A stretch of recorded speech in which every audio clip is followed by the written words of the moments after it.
Good afternoon, good evening, good evening, good evening, good evening, good evening, good evening, everyone. How you doing today? All right, we're going to get started right now, so here we go.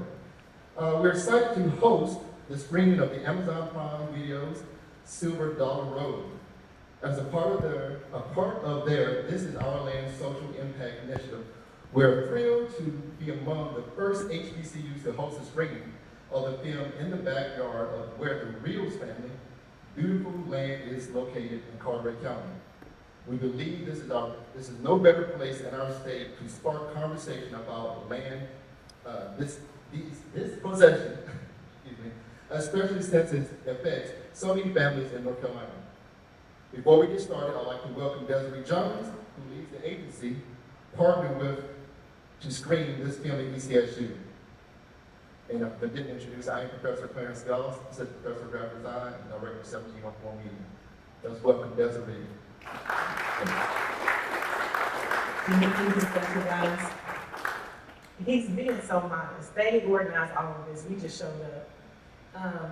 I will tell you that Elizabeth City State has been the most phenomenal HBCU to work with. This is like a gem. I didn't even know that the university existed until we started researching different HBCUs in North Carolina.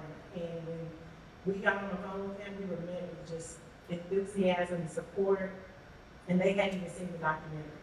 And so we are really in for a treat tonight. Thank you guys for coming. I will tell you, this is a screening that's specifically focused on impact. Our goal is to show the documentary to as many HBCU students and community members as possible, so that you guys can be inspired to take back your power. And when we say this is our land, that's exactly what we mean. We want people to feel empowered to take care of themselves and their families, and also to advocate for people like the Rios family and some of the other families who've been impacted by land dispossession. And so I just think this is going to be a really great conversation that we have after the screening, because we have 3 students who are going to be joining us, along with Kim Duhan, who is a co-narrator and part of the film, the Rios family. And we'll also have Dr. Latif Sharif, who is going to be here speaking. He's a professor of African American Studies. So we're going to have a really great conversation, but the goal is to have a conversation with students, where students' voices are louder than everyone else's. And we want to hear their perspectives, and we want them to be empowered to lead the charge, so that this does not continue to happen in North Carolina or anywhere else. So thank you guys for being here. This is the first step, the first action step that we are excited that you decided to take today.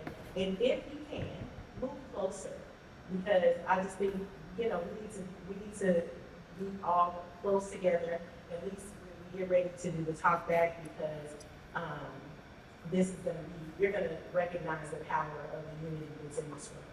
And so thank you guys for coming, and we will be getting started in just a few minutes.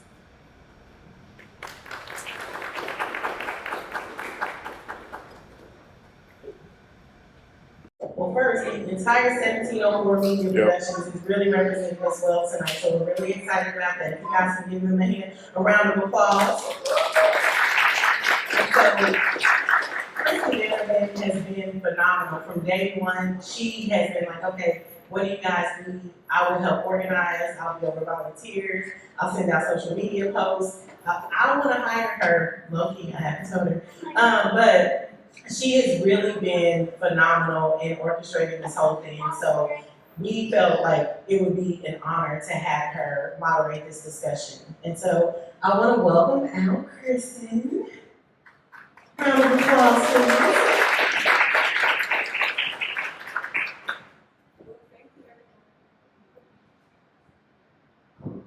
Okay, y'all hear me? Okay, well, thank you everyone for joining us today. My name is Kristen Bannerman. I'm a junior English major, and I also serve as the credentials manager for 1704. So we've had the wonderful opportunity to partner with Amazon to bring you the This Is Our Land Impact Social Initiative.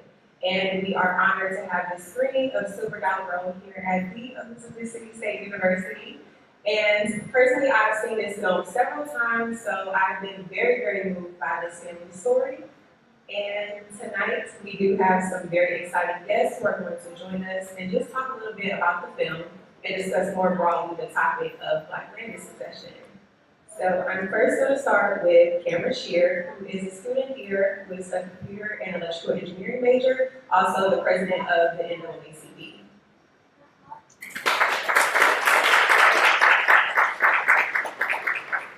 Next up, we have Anaya Britt, who is also a student here, an English major, and of course attends our university.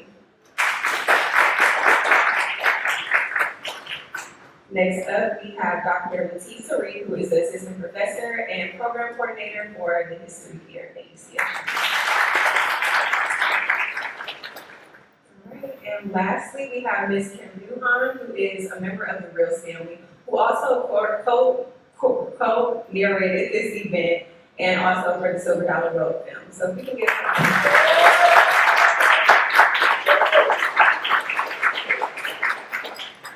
So I know that there's a lot to unpack right now, so I want to start with Naya and Kim. So when the film started, we saw the impact of land dispossession on the Reels family. Were you familiar with the history of land dispossession in our country? I'll take that first. I was familiar with that because the Great Migration was really due to land disposition. After enslaved people were quote unquote free, we worked the land as sharecroppers. So we did have our own land in the South and where we weren't enslaved, and we could turn our own land for our own profit, and we survived off of our land, and that was all we had. But then we were drove out, we were drove up north where we had to rent instead of home because we didn't necessarily have the equity to buy something. Piggyback off of what Cameron said, with the Great Migration, I want to piggyback just a little bit more with the era of Reconstruction, which was post-slavery times, it was between 1833 and 1830, don't quote me, 1843, I believe. But it was a period where after the slaves were freed, where the government helped. They provided land, they provided the Freedom Bureau, which taught education to the slaves, they helped.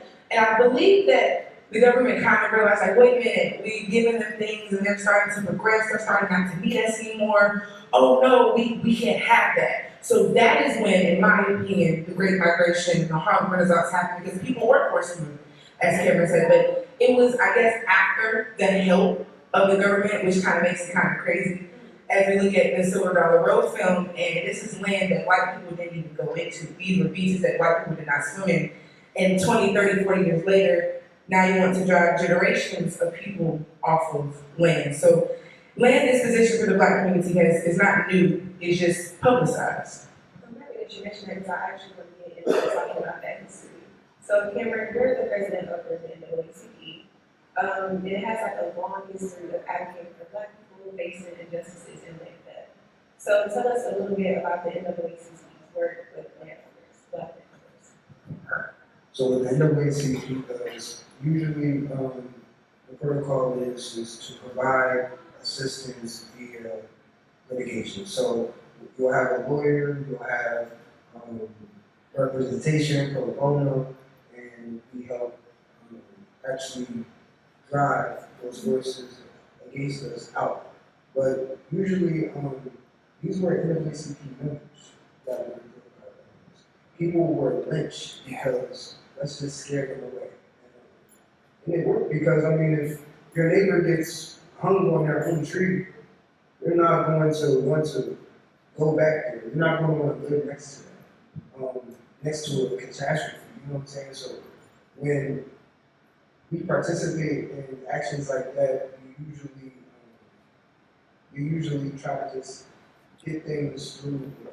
We try to get it lawfully because if you do it forcibly, we'll get arrested and lynched, and then it looks like it's our fault. But really, we're just fighting for power back. So Dr. T, I want to pull you in for a second. So in the film, we see how the Reels family sort of connect with broader issues of social wealth disparities and land dispossession of Black people. So how would you describe the history of land theft for Black people?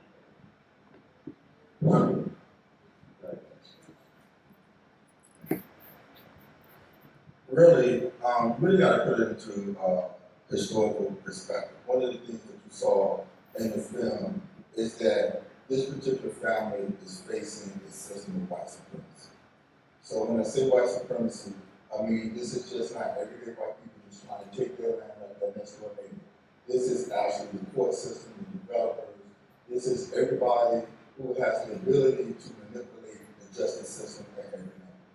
So Ida B. Wells, if you go back to her words, Ida B. Wells said that the number one reason for lynching was for economic reasons. It wasn't because black men were chasing white women and all of these things. It was strictly because the power broker that was in charge wanted that particular economic base. So if you think about Wilmington on Fire, a lot of people haven't seen the documentary Wilmington on Fire. But in 1898, right in Wilmington, North Carolina, Confederate Democrats came back to the city of Wilmington, and they wanted to disenfranchise the community, and they did it two ways. One, they removed all of the black elected officials, and then the next thing that they did, they actually ran all of the black businessmen out of town. They literally walked into the trains, put them on the trains, and then after that, people were very fearful of living in Wilmington. So when you put it in a historical perspective, the American Revolution was about land. The Haitian Revolution was about land. So whoever controls the land can control the economic power base within the community. America was founded as an agrarian society. So this is why we have people of African descent here in the first place, because somebody had to do the labor force, and that labor force was the land.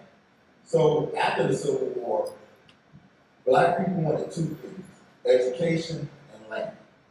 All right, so we worked hard to get all of this land, and as we see it in the film, 90% of the land that black people own, we no longer have.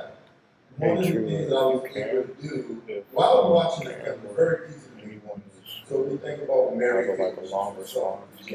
Hopkins Village in Suffolk, Virginia. They experienced the same exact thing in the early 2000s. Now you go back in Hobson Village, there are $1.5 million homes back there, but that was all waterfront property that black people lived on. I said, if Cameron or if anyone on that side has a long response, can you send it? The water running from the James River down the post office, and they lived there from the late 1860s all the way up until pretty much when people started leaving in the 1990s. So historically, this is nothing new for black people. So I'm going to end with this last point. So Professor Goss and I, we was able to meet Timothy Pickford. Timothy Pickford is right here from North Carolina, and he has the largest lawsuit against the United States Department of Agriculture. And it was all based on how they disenfranchised black farmers. Not a long time ago. We're talking about like in the started in like the 1990s, where they were denied loans, and the way that they would do it is the way he explained to me. If I own a farm and they don't want my farm to be successful, then the people who I buy seeds from won't sell me seeds. The people who are renting my tractors from now call it the loans for my tractors. So it's a total disenfranchisement all the way down to how I even can distribute my goods. Right now, I'm blackballed out of certain sectors and markets, and we saw this in the film as well. So it's very historical, but Melissa Cooper, she did a lot of work with the Gulls, and what she called it is coastal capitalism. Okay? We go to Virginia Beach, black people a long time ago was on that land. Buffalo Beach and Hampton, black people was on that land. So when these developers come in, basically in the 1950s, and they want to develop this waterfront property, it was the black people who was living on this sandy waterfront property that nobody else wanted to live in, but we made a living out of it. We made a living out of it by the maritime culture that we inherited, and that was based in the area of Chesapeake. That was fishing, the Chesapeake Bay region, just like the waters here in North Carolina. So Cameron, I know that legislation has deep historical roots in the United States, of course, dating back to Jim Crow, maybe even earlier. So how do you see the connection between historical injustice like this land discussion and then contemporary issues racial equality? Tree will get ready. So I see that everywhere, like literally everywhere. So you'll see the disenfranchisement of African Americans in any kind of industry you can think of. You can go to the NFL where Colin Kaepernick was disenfranchised for standing up for his people. We can go to the NBA where, for after George Floyd was lynched in Minnesota, they put up all on the courts Black Lives Matter, but then the next season they just took it off. So I see that in so many different ways where once African Americans get their money up, then it's like, oh, they're not supposed to have that. There's a big indictment. You'll see in organized crime, if it's black, then it gets stopped. When organized crime is Caucasian, or if it looks differently, then it can stay and kind of just lingers on. And you see a couple of arrests, but you won't see a RICO case on large Caucasian subsidiaries. So these are the kind of things where you'll see disenfranchisement of African Americans just because they're African Americans doing the same thing that their Caucasian counterparts will be doing. So that's the disenfranchisement overall. And when it comes down to land, like Dr. Tariq said, you get blackballed. You can't make your money the way you made it before. You can't do the same things you did before. And I'm great at this. This is what I'm good at. But now you can't do it because the buyers won't buy and the sellers won't sell. So I want to switch gears just a little bit to talk about the resilience that was in this film. So Ms. Duhan, distinguish your family's determination to hold their land. So could you share a little bit more about the emotional journey throughout those challenging years and how you overcame that? I don't think what most people realize is that was literally almost 7 years. That was almost 7 years of footage. And it took its toll on our entire family. True enough, it was maybe 3 or 4 of us actually doing the legwork, but at the end of the day, we all suffered the same mental stress because of the worry and, the uncertainty of what was going to happen with the property. No, go ahead. So what were some of the strategies that you used just to be able to overcome that? So like, was it faith? Was it maybe exercise? Like, what was it that you did? For me, it should have been exercise. So, But it was all faith. It was what you saw Grandma doing, listening to those gospel music and spirituals, praying, keeping the family closely knitted together by what she knew, trusting in God. And however, for me, there were moments when I felt like my faith was wavering because it was so heavy, the burden. But for the most part, it kept me steadfast and believing and trusting to the point that we are where we are.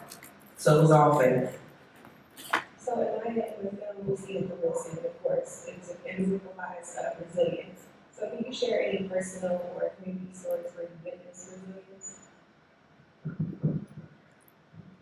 7 years, 11 months, 10 days. 7 years, 11 months, 10 days. I just watched the most resilient story that I can honestly ever describe. Like, I have uncles, I have cousins, I have brothers, I have siblings all around. So that could have happened to anybody.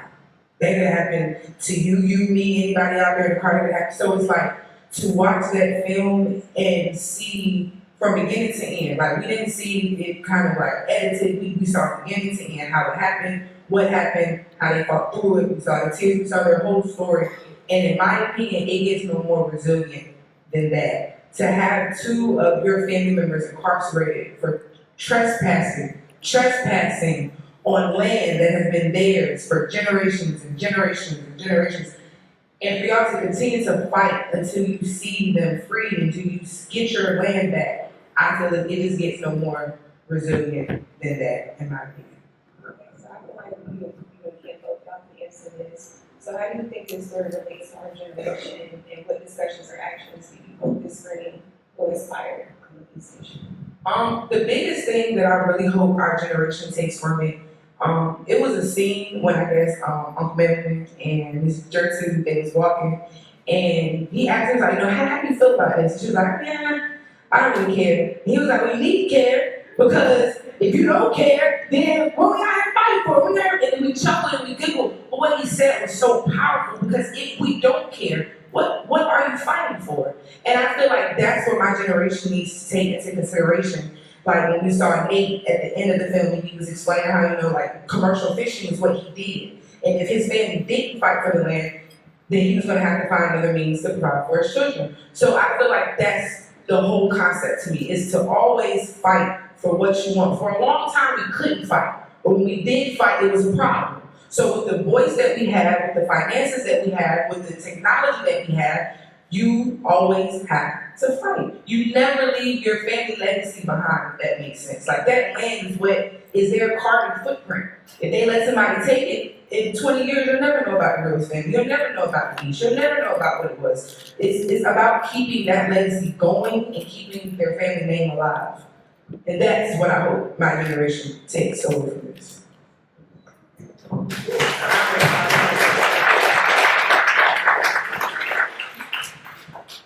I mean, it's hard to talk after that. I'm gonna try. That's exactly what I have to say. It all comes down to looking at where we're at right now. So we're at a college right now, historically black college, university, and a question that arose to me while watching the film was, why am I here? And the reason why I'm here is the same reason why Ms. Duhan is here, the same reason why Will's family is in Silver Valley. Generational wealth. In America, like Mr. Melvin said, Mr. Like Curtis said, he said, to be black in America, you can only hope to have a nice home, a nice car, a nice family. But you have so much more than that, and you have so much more than that. There's 16 acres of land that anybody in that family can go to and say, this is sanctuary. I can sit here for however long I want. Nobody's gonna say anything to me. And the real reason why I really press students is to vote and to do other things amongst that is for generational wealth, for generational security. If we don't vote and we don't fight for certain things that we want, we don't have that security. Laws will be placed and you won't even know about it because you're not involved in the community, and they'll take your land from above you just because they're raising the taxes another 5%, another 10%. And it's getting to the point where the taxes cost as much as the property. So the real reason why I'm here, the real reason why a lot of students are here is to start their generational wealth. And I think that we have to start looking at how to build it. We have to start looking at how to manipulate the financial system in America for our benefit, instead of always taking a credit line, always not using the credit line the right way. And black Americans hold about $2 trillion in the GDP. And we only account for like 13% of the country. So it's like we hold $2 trillion, which is like over 20%, but we only account for 13%. If we have that $2 trillion of credit line, we can use that to create legitimate money that's in the black and not the red. So I think generational wealth security, generational security is the most important part of what my peers and I should be taking from this film. So Dr. T, from your perspective as an educator and a community member, what actions or initiatives do you think could be taken both at the local and international level to address land dispossession? Well, the first thing, people have to become politically conscious. All right? They have to understand, particularly people, Africans, have to understand their relationship to the state. One of the things that really bothered me in watching the film, I was like, okay, fair problem. Is there a definition of it? Right? So you can go to the North Carolina farmland, and they give you the exact definition of what a fair problem is. So when they show you the map of North Carolina is a cluster of fair problem. But one of the things that it also says is that they're most likely to lose their land because of dispossession, and it happens in a legal or non-legal way. And that people who lose their land are more likely to be in that part, right, after that. In terms of a global issue, we always have people that are being displaced because of land issues, right? So if you think about what's going on right now with a lot of refugees that are walking across the continent of Africa, from East Africa up to North Africa, trying to get out across the Mediterranean, it is because of their land that's been taken, and this land has been taken, warfare, famine.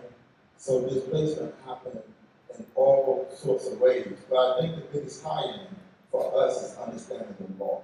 How come there aren't any laws in place to protect people who have what I call customary land, right? So it was your great-grandparents' land, you were born in the house, no, you may not have a deed. How do you have protection under the state, especially if the state is not necessarily a Commonwealth state? What type of protection that you may have? Obviously, the commercial fishermen, they have a lot of protection, right? So when the nephew say, now we're going to go 3 miles offshore to fish, but the bigger boats, they can go into the deeper waters. And obviously, because my students know how to fish, right? So I really like fishing. And I don't like the fact that I'm only limited to a certain amount of fish. And I know that commercial fishermen can throw out their nets. They can pull in as much fish, as they want to. Right? So it really comes back to a law. When you go back to Brown versus the Board of Education, one of the things that they had to do was go from state to state to prove disenfranchisement. And that happens by understanding how the law works and how the law doesn't work. And I still have a lot of questions in terms of like this legal case. Like, who was the magistrate? Who was the sheriff? Right? Who were the judges? Who were these people who just say, oh, we're gonna lock them up? So when I was watching the documentary, I had a lot of things going through my mind. I'm thinking about slavery by another name. I'm thinking about the new Jim Crow. I'm just thinking about how particularly violence towards black men, and violence in this case, is that we just want to lock these black bodies up. And hopefully nobody care about them. Or maybe they die or they get murdered in prison or jail or something like that, and they just be another number and another statistic. So I think all of those layers are there. But one of the things that it shows us is that the reason you have a new Jim Crow is based off of the old Jim Crow. All right, so it's some of these same people who are in power in these different places, and they all look different. And when they want to move on behalf of how they see themselves governing other people, they don't care about the law because they actually think they're giving the law. So what value would you place on land ownership if so much effort has been put towards keeping land out of the hands of the people that are already marginalized? Well, land ownership is like the basis of American wealth, right? If you don't own 10 acres, then you own a quarter of an acre, which is basically your house, right? So we should never stop trying to acquire land because the basis of wealth in America is land. We could tie this into gentrifying urban cities. People lost a lot of land in terms of individual houses as well as businesses. Eminent domain does not always favor those who are not rich, those who are not a part of the corporate structure. So when you think about it in that way, we just gotta fight and keep fighting and understanding the law, but never should we be afraid to own land. So I want to talk more about the film, and one person that really stood out to me was Gertrude. And so Ms. Duhan, she possessed this quiet strain throughout the film, and her voice and the characters really reflected in her children and in her grandchildren. So my question for you is, as a grandmother, how would you describe her influence on the entire family as it relates to possession? Grandma is certainly the matriarch of our family, and we definitely draw strength from her. Like it was stated in there, my aunt Mamie said my grandmother used to go to the farmer's market, and she was very well respected. they literally would wait for her to get there. They would offload her produce. They would buy from her. They would pre-buy from her. So my grandmother had a legacy within herself, just with the reputation that she had from being an honest person, a God-fearing person, and a single mother who held it down for her family. So we actually drew from her strength. So she is definitely a matriarch, and she's just what she stated herself to be, a godly woman. So the documentary highlights the main, question. If we could harness the power of people who are engaged in this field to make a change to help family and protect more families, what would be your call to action? Get a wheel. Get a wheel. Get a wheel. If we would have had a will before my great grandfather passed away, this would not be an issue. Air property, which seemingly sounds like a really good idea, is not a really good idea.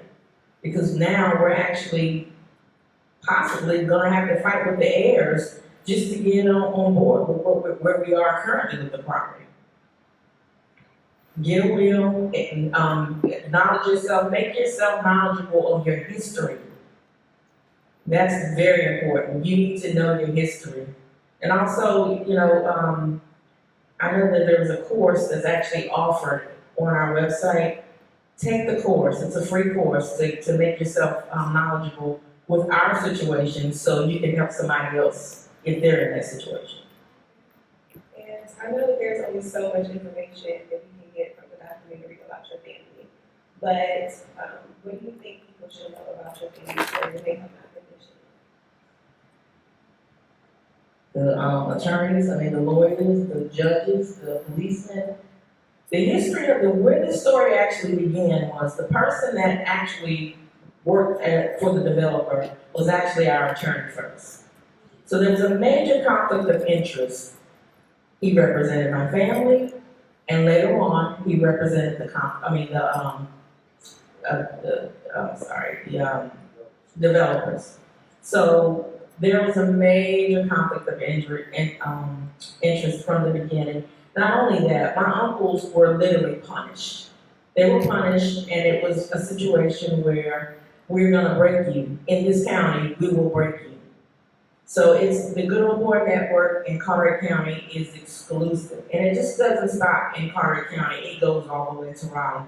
We went from the lower courts all the way to the Supreme Courts, and we were denied. They were never offered a bail, a bond, or given a charge other than the trespassing. What I found out during that time frame when we didn't have an attorney was it wasn't a simple trespassing.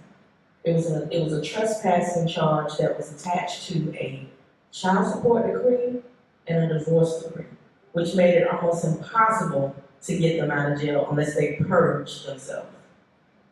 So there's a lot of layers to this story that unfortunately were left out, and that's because primarily our side was never told. And Raul Peck and Viola Davis gave us the right to tell our story from our side because the courts would never allow us to tell our side. So, Karen, what were some of the biggest lessons that you learned from watching this film that you may have not known before? The biggest lesson I learned from this film was to keep your family close, honestly. With my family is all over the country. I'm originally from Kentucky, and most of my roots are in Louisville, Kentucky. And I go back to Louisville, and I see that we don't necessarily own any land. Everybody is renting.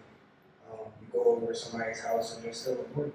So it's really stay close with your family and make sure you acquire land just because, just so you can have a legacy that stays on and it's actually your property.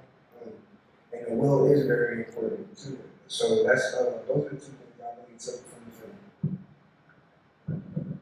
I'm writing the will as soon as I leave here, making sure it's nicely Times New Roman 12 point double space, make sure it's right. You watch movies like this, especially like when you specialize in what it's talking about, so African American history, that's what I love. So it's like you think, oh, it's nothing that it can show me, and it's like I feel like it painted black land dispossession in a way that was almost like a connection. Like you can't leave here today and tell me that when you watch this film, you didn't feel connected to this family. You didn't understand what they were going through. You weren't able to really, I guess, grasp the concept and the urgency of what was going on because you can. Like you feel it through the film. You feel it through your family members, how hard they work. At this point, I feel like Uncle LaCurtis and Uncle Milton is my uncle by the time I leave here because this, I guess it's maybe it's a sense of the community thing. Like we're just all looking at it as in like, dang, that could have been me, that could have been my family. So I guess the biggest thing that I learned was that to never give up on what you want and what you know is yours. I feel like obviously the family knew that there was a reason that y'all were going so hard about this land. So we can't just let it be. We can't just say it's okay. We can't just roll over. And I feel like that resilience and that strength in such a trying time, like you can't do nothing but feel that. Like you have to. Like it connects with you, if that makes sense. So that's what I took from it. What I think to me, what do you want students to take away from this film? I think one of the biggest things they can take away is not only just as they watch the film, but also understand who our back is. Before, I really didn't make the connection of his brother. So he's the same person who made I Am the Negro, the Moonbook, and sometimes in Negro. So he has a particular ethos, a way of telling a story to make that particular situation so impactful that it'll draw you into that political moment. Because a lot of people are not very political. They don't have the social consciousness to understand the nuances of what's going on with a particular system or particular people within that system. So this particular film actually does that, you know, and by him being of Haitian descent, I'm like, you know, every story he's telling the story of the Haitian Revolution in a different way, right? He's telling a different way of how people are fighting for their rights, fighting for their freedom, fighting for their land. So in this particular film, not only watch this documentary, but go back and also watch his other documentaries, and you'll get a pretty good understanding of what it is for people to have to fight for their rights. So I want to give the crowd an opportunity to ask some of our panelists some questions. So if anybody has anything they would like to ask, if you want to just come to this microphone right here.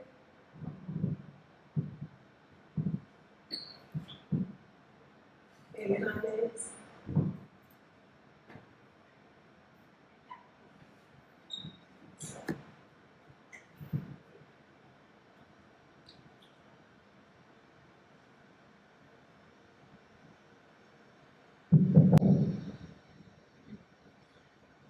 So thank you guys for all coming out. As y'all can see, my beautiful mother in the middle. So I just wanted to give her a nice shout. I saw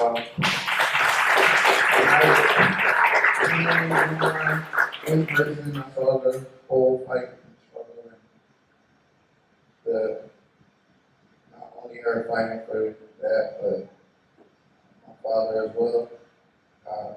Can't words can even describe the appreciation I have for him and this entire family does.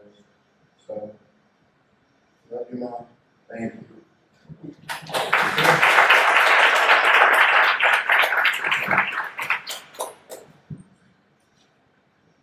I'm his mother's brother. And I want to thank everybody that came out just to show the support, number one. But not only that, what I would like for everybody in this room to take from this film is that it's still going on. If you can, not just asking for my family, but when you look at it, we're all connected. That being said, I mean, there's white people in here too, and my parents didn't raise me to be a racist. And we all know that not all white people are bad, but a lot of them are. I mean, that's the best way to describe it. But the one thing I would love for everybody to take from this film is that it's still going on. And the way we change it, you guys are sitting on the panel, that make the difference, that are doing. It just takes a heart, really. If you think about it, it just takes everybody having a heart to just try your best to do right. Try to live, by the golden rule or whatever. But I thought I was going to watch this film, and I thought I was going to walk away being happy. And my wife asked me, she said, what you think of the film? And she thought that I was going to be like, man, yeah. It's kind of frustrating because we're still going through. We still don't own that land. And that land took so many memories. My uncle's club on the water, that's where I proposed my wife at. I remember being in the water with all my cousins. Man, bottom line, I could get here and just be talking all day long. But my whole point of this whole conversation is, whatever you take from this, please just know that the struggle is real and it's still going on. You still have modern day slavery going on when it comes down to how they're doing everything. It not only happens in Carteret County, it's all over this place. And it's because a lot of people just turn a blind eye to it. And we can't do this anymore. We have to fight. You're right. You're right, sis. Get a wheel. Whatever you own, make sure you back it up and ensure that this doesn't happen. Sometimes it comes unexpectedly where somebody might pass away, it is what it is. But bottom line, we got to stick together. And it's not a color thing, it's just a matter of doing the right thing. Thank you so much. I appreciate everybody looking at the film that showed their support and whatnot. There's so much I want to say, but I just thank you so much.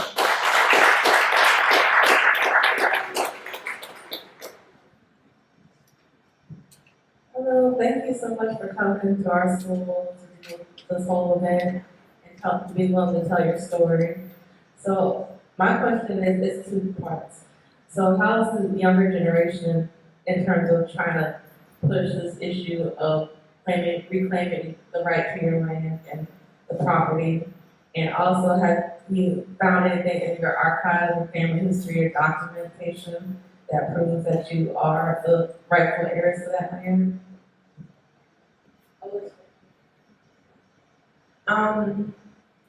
Currently, we are trying to put an LLC together, so the younger generation will know where we are, what we have going on, and actually be a part of it. Unfortunately, when it first started, it was so taboo to talk about it. Grandma, they kept it hush hush, and like I said in the documentary, it was always quiet meetings being held prior to church because that was the time to get together and discuss it. But we do need our younger generation to get involved because they're going to be the next successors to the property. So we do want to include them in it, and I have started reaching out to family members in other areas and asking them to get on board. When I first got propositioned with this, I had no knowledge. I remembered things, but I didn't have any education on where we were and what we had going on. And I had to learn when my uncle came to me and said, I'm going to jail, and I need you. And it was because at the time I wasn't working, so I had the time to invest in it, but that was my legacy. I remember, like my brother said, going to the beach, having, stealing away and going swimming and getting a spanking because we went down there by ourselves, but that was our own private country club. So right now, we're just trying to build an LLC, bring everybody on board, so everybody will be informed on where we are and what we have going on. I forgot the second question. Archives. The documentation, were you able to acquire anything at all that was official to show? Like any records, like state records or anything like that? We had our deed from day one. The deed that we had, we've never been behind in our taxes. The property that we own has always been in the Rios family's name. Unfortunately, the person that wasn't mentioned was a relative who actually took a fraudulent deed. He was a realtor from up north, came back down and registered his own deed into the Carter County, clerk of deeds to register in his name, clerk of courts, and, registered in his name, went back up north, and actually had the deed, and we had no knowledge of it for years. But what we did find out was, when he was propositioned and told from the beginning that, from our attorney at the time, you can't do nothing with this deed, it's not real, it's a fraudulent deed. So there had to be some chatter between our attorney at that time and their relative at the time, because that relative and that attorney were in cahoots later on to take the property unbeknown to the family. So the documentations that we have is real. We have the original deed to that property. The fraudulent deed was what was upheld in the county, and it was upheld because the person that was our attorney is also the county's attorney. So we were fighting, like my aunt says, we were fighting people that was just not gonna, they were not gonna, they weren't gonna, obey the law, one, and also they weren't gonna go against the wealthiest family in the community. We had judges that would pretty much say, I would look to overturn this, but I can't. And they couldn't because it was one family running that community, and not that just that one family, they actually represented in Raleigh, where we went to the Supreme Court, and we later found out not only did they represent in Raleigh, the father actually founded the North Carolina State Troopers Association. So this was deep, this was tight, and they expected us to quit. And I also want to say, from the beginning, we had more white people supporting us. We had more white people giving us money, donations, and telling us what lawyers to go to. So for me, I had predominantly all white people helping me and supporting me with this. Primarily because in that community, if you help out and you're black, you're gonna be blackballed. So they couldn't take the chance on not having a livelihood to take care of their families because they were gonna be targeted. So the white community, unbeknown to the other white people in the community, were really helping us. We had one good friend who lost her yachting company, her yachting business, for helping us, and she had to move upstate to Astro and start a business over. So, I mean, I know race plays a factor, but for our family, we had a lot of people that stepped out and helped us, and they were not black. Okay, we have another question.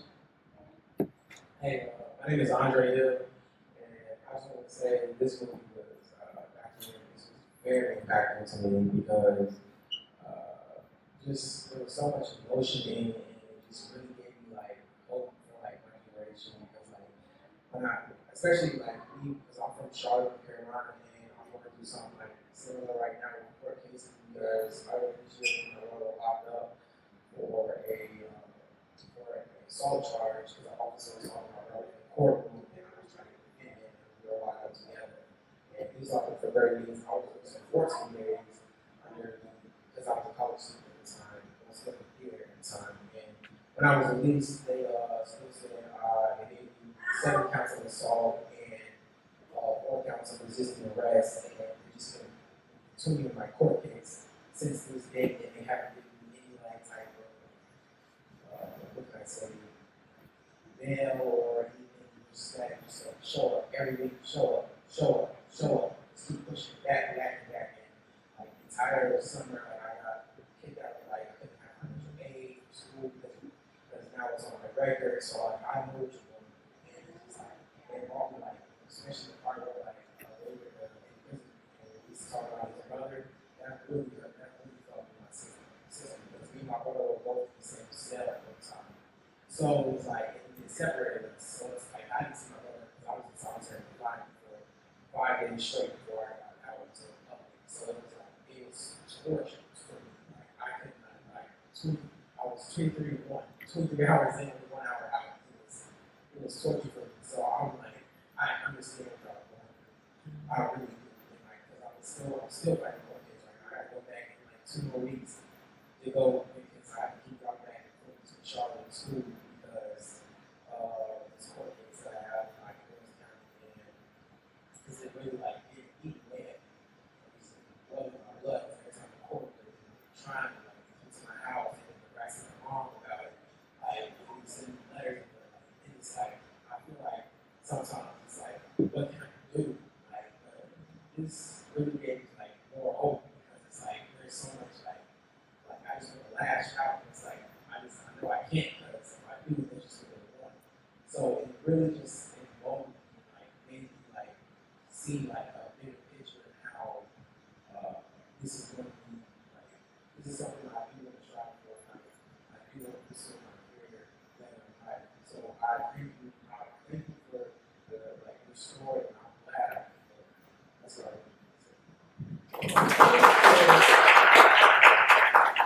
to say. God bless you. Hi, my name is Lisa. I was just wondering how with like demographics and housing prices, how do you think Black people will be able to acquire when the rising prices?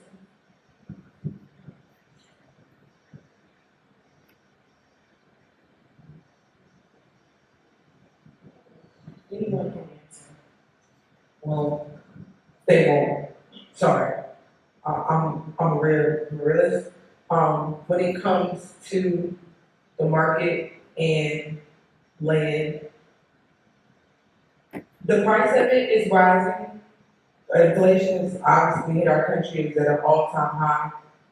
And I feel like buying land, African, like doing anything as an African American, you're gonna be it's gonna be disproportionate. That's just history, that's just how it is.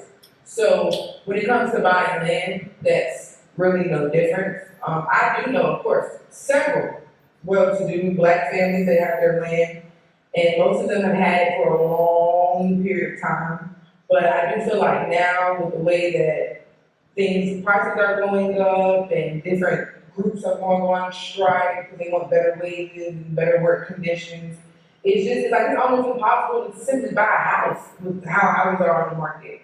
So I just feel like it's getting tougher, absolutely, but I do think that we're resilient as a community.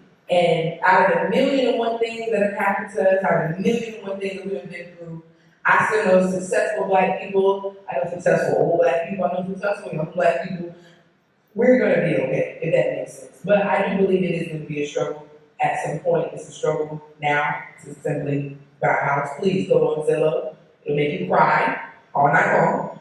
But I think at some point we'll get there. Just like we do with everything else, progressive. That's one thing about the Black community. We progress.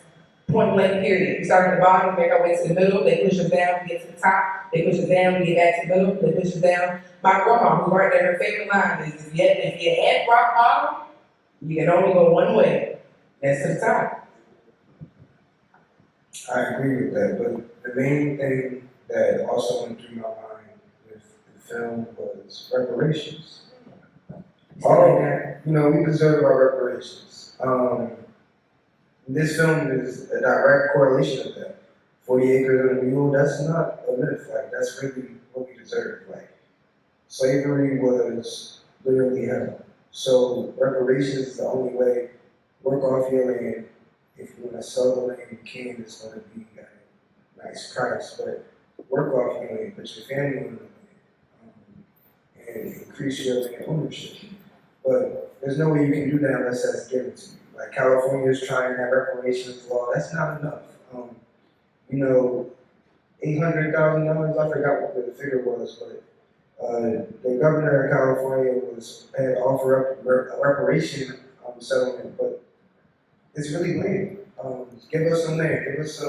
Give us a way to make money. Don't give us money. Give us the fishing rod, not the fish. Land ownership, that's definitely big. Remember that. Remember nothing else. Remember land ownership.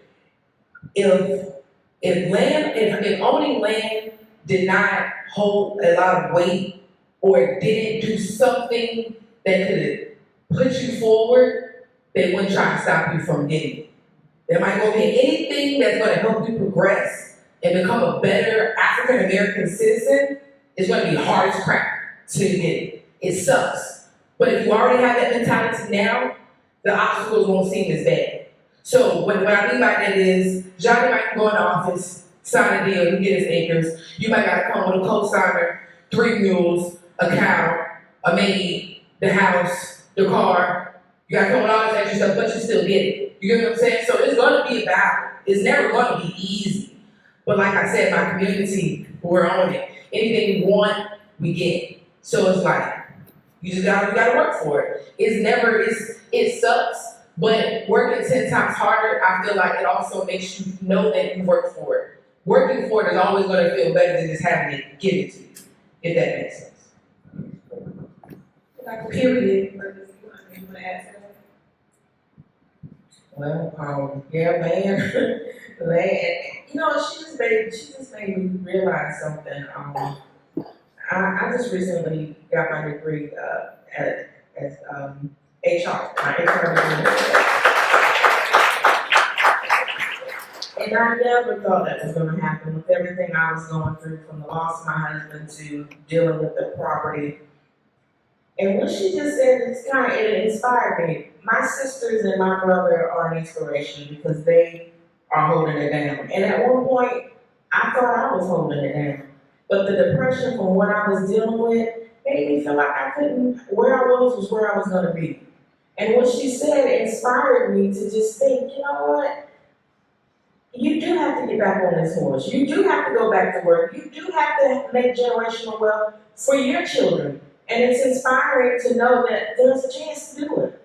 I mean, yeah, sometimes it feels like the knees on your neck, but at the end of the day, because you have the opportunity to do it, strive to do it. For me, I lost faith and confidence because I was going through so much. But now that I've received my degree and I actually saw this documentary go into fruition, because in my mind, I just thought it was never gonna happen because it's been 7 years. But it happened when it was supposed to happen. And as the young lady just stated, don't stop.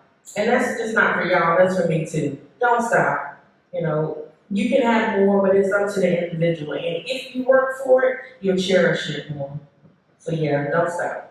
7 years, 11 months, 10 days. Feeling nothing else. 7 years, 11 months, and 10 days. And they never stop fighting.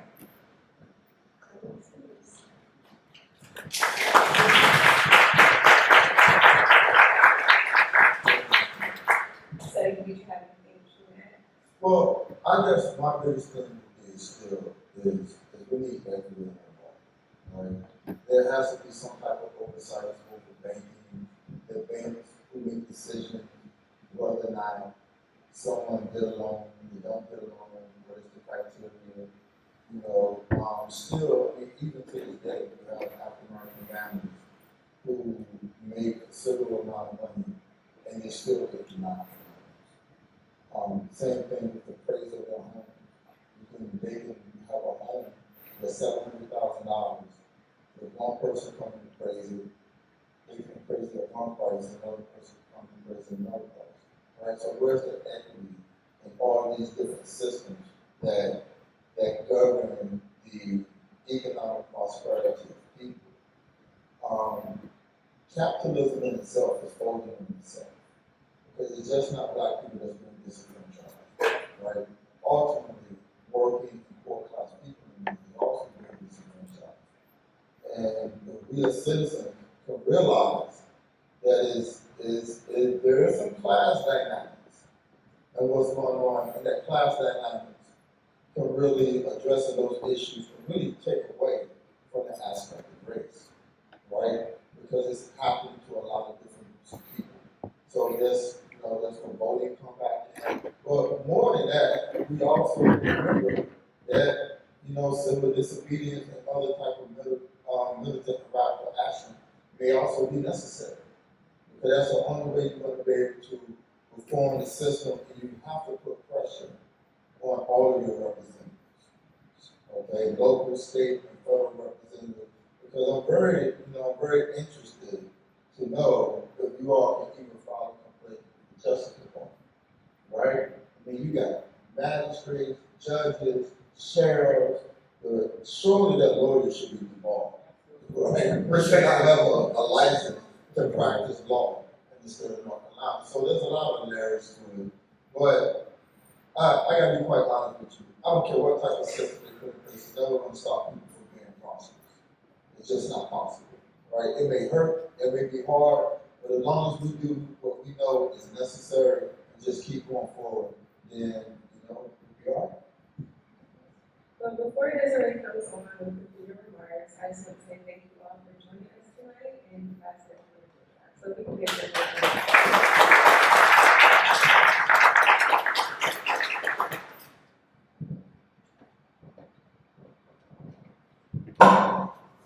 Again. Thank you guys again. This has really been phenomenal, and thank everyone on the stage today. I'm blown away. I am blown away. I'm blown away by the students. I'm blown away by the entirety of the conversation.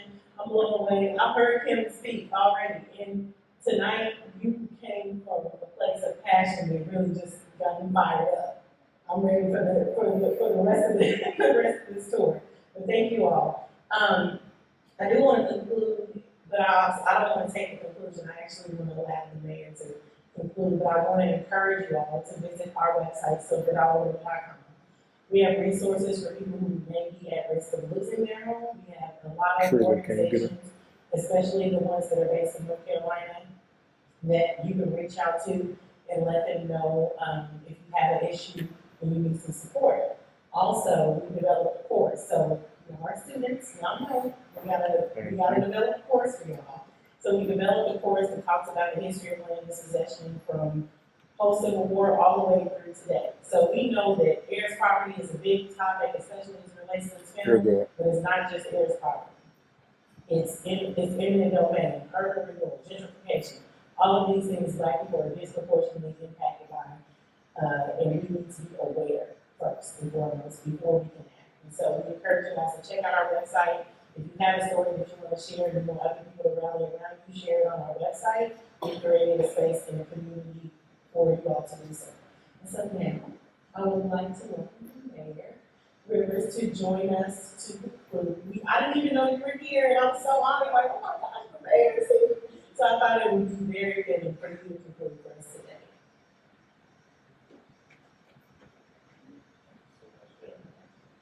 It's just awesome to be a part and to be here to see such a great documentary. And one thing that I hope that, as far as for me, 7-11 team, and I have 2 new heroes because when he said going into court, he doesn't mind going to jail. You have to make sure that there's always something I always believe that you have to say, I don't mind going to jail for. And that's the one thing that my father used to always say, I go to jail for it. Because he believed in civil rights, he believed in economic development. Everything that I took away from this movie, it's just so many different things. You might say, okay, you might have a little hate because you see things such as that. But I'm here to tell you that even in 2024, these type of things are still happening. Home ownership in the city of Elizabeth City. We are about 60% renters in the city of Elizabeth City. Home ownership is economics. Then you also take away 1 vote per person. The reason why we have some of the things just as listening to, hearing about from Craven County, the legislators, the county commissioners, the DA, the judges. Judges have absolute power, even all the way up to the Supreme Court. Rules are being taken out, and right now in Raleigh, as we're speaking, to take away rights because they understand people don't give up power. People do not give up power easily. And that's what we have to make sure that when I look in this room, I hope that we will have more students that will go and watch the program, watch this documentary. I hope that more citizens in Elizabeth City, because it opens up your mind, I believe, everyone that's here will walk out of this room with something different that they'll take away. But as long as you take away something that will improve our city. When I listen to the different persons who are talking as on today, I appreciate to listen to the different perspectives that you've shared with us. And I take away something that we have to make sure that we instill into our younger children. You know, sometimes you can write off older people because we're set in our ways, if I can use it that way. But the way when you see 6 and 7-year-old, 8-year-old, you have opportunity to instill in them knowledge. So that way they can continue to go up. Because the older we get, one thing that I now understand, the older we get more scared. And I say that because we start thinking about, I don't want to lose my house. I don't want to lose my job. I don't want to lose my property. But when I heard Uncle Melvin, Uncle like Curtis, I have new heroes right there in Craven County because they see Carteret County. They see I'm prepared to go to jail because of something that injustices that will be for the family. And so I'm just so thankful that this project has come to the city. I wish that it can continue, that we will make sure that more people will hear about this project, that it will continue to catch fire, but it happens in every city, every county. This is what's taking place even in the year of 2024. And that's what I just hope that everyone will continue to understand, because a lot of people will say this right here: it's not my family, so it's not my fault. But I just tell everyone, keep living. Your day will come where there will be a fight, that you will have to carry that cross, and then you will understand what the family goes through. You will have an opportunity to understand what the gentleman did ask the question about in 7-Eleven, right there in Charlotte. So we have to make sure that we continue yet to work together, to be knowledgeable about things, but to continue to support projects like this that will make people open their mind and to understand that things are still existing right here in 2024. And we have to put people in office to make sure that they are compassionate and passionate about projects to make sure that all people are represented well. So thank you to everyone who has yet shown up. Thank you for the audience. Give yourselves a round of applause.